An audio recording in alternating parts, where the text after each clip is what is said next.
اساتذہ اکرام اور میرے پیارے ساتھیوں، السلام علیکم ورحمۃ اللہ وبرکاتہ۔ میری پسندیدہ مجاہد آزادی بیگم حضرت محل۔ مکہ اور انگریز دھیرے دھیرے بھارت کے ایک ایک علاقے پر قابض ہو رہے تھے۔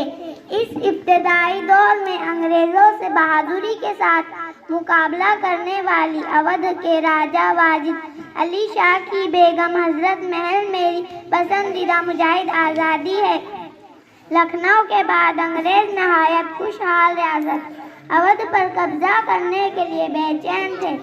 1856 میں نواب واجد علی شاہ پر عیش پرستی اور سلطنت کی طرف سے لاپرواہی برتنے کے الزامات عائد کر کے انہیں جلا وطن کر دیا اور جلد ہی اودھ پر قابض ہو گئے۔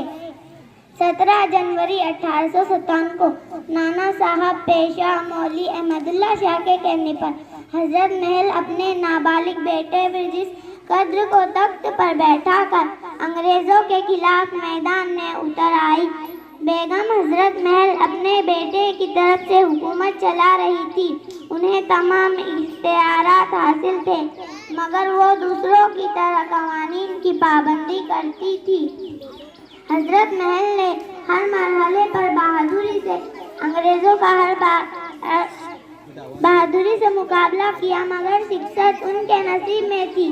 تاریخ کی کتابوں میں بیگم حضرت محل کی بہادری کے کئی قصے مشہور رہے۔ ہمیں چاہیے کہ ان کو پڑھ کر حوصلہ حاصل کریں۔ بہت اچھی، اپنا انعام